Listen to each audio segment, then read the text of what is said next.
Name Confused by Enchanted Nightingale. Chapter 12. A Matter of Pride.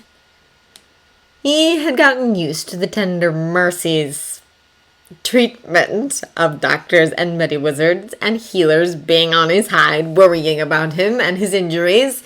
He had a lot of time to get used to them, as he had met up with death too many times while using various names. Harry Potter, Lord Black, Matthias, John, Sebastian, and now Peter. There had been other aliases, other missions, but they no longer mattered. What mattered was that he knew how to endure a bullet getting out of him, the graze being healed, and the hole in his upper arm closing. Magic could only do so much, and he only had muggles at hand. He went to the hospital just like Mycroft had ordered him, got the talk from the doctors, and nodded at all the right points, refused their offers to drug him up, and walked out half an hour later. He was a man on a mission, and he only had 24 hours, 48 tops, to find out who had pointed a gun barrel at his boss, who had gotten so close as to even attempt this. The green-eyed wizard was like a panther stalking his prey, as he employed every means he had, magical and muggle, to get his self-appointed mission done. He found the sniper relatively easily, a woman called Janine Cold, her real name no longer an issue. She had been employed by an international crime syndicate, money paid half up front, with the remaining half after the job was done. She gave him names. Actually, he took the names from her mind. Legitimacy was a handy skill to have. He did not bother with finesse and subtlety when it was not called for. He left her mind shattered and had no guilt about doing so.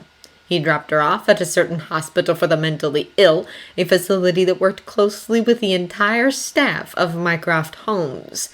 They never asked any questions, just gathered up the presents. He left. Whether Mycroft would have them killed or allow them to live on as vegetables was not the wizard's business. With names and information, he set out to track down the real people responsible. It was not a long chain, as he had first feared, and not surprisingly, it had everything to do with Mycroft's position as the British government, and everything to do with a picture they had taken of his boss with one of the politicians they had gotten in their packet to ease up the elections in a remote Asian country. The syndicate had plans, and Mycroft had disrupted them. The green-eyed wizard set to work then, rooting out those who had seen Mycroft's face and knew of his position in the government. He was quite thorough with his work, he had to be. He found out all 6 people involved in this scheme, questioned them further to see whether they knew something more, whether their plan involved another. By the end of the 32 hours, he had names, plans, and all available photos and information on his boss. The cleanup was swift and brutal, and as a personal bonus to his skills, the wizard made it look like an accident, wiped the memories of those he did not kill, and walked away with enough information to blackmail the syndicate should they need to, and they would need it sometime in the future. He walked into Mycroft Holmes's office before the 48 hours ended, and the man just arched an eyebrow at him. "My Lord Vengeance, is your work done?" Mycroft asked. "Read your mail already?" the wizard teased. But as he did so, he handed his boss a manila folder, no words outside, but the stamp with the words, "Delivered!" "And yes, I was successful. All details are inside, plus a bonus present for you for all the grief they caused." "Blackmail material?" Mycroft's lips quaked. "Blackmail material," the raven-haired man agreed. Mycroft nodded. "You are quite thorough." "Compliments again, boss."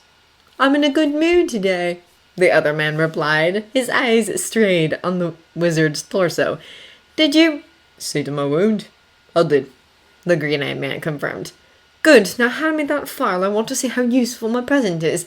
And Harry—" The wizard tensed. The name he had not heard his boss utter in a long while. He had frankly not expected to hear it from Mycroft, as the man was quite accommodating of his name-changing quirk. "Thank you," Mycroft simply commented. "You did not have to do this." "Protecting you is my job." "Payback isn't." Harry smiled. "That It was a matter of pride, sir. They got too close, and it should not have happened. He grew serious. And it will not, if I can help it. I was remiss in my duties. In the future, I'll nip this at the bud.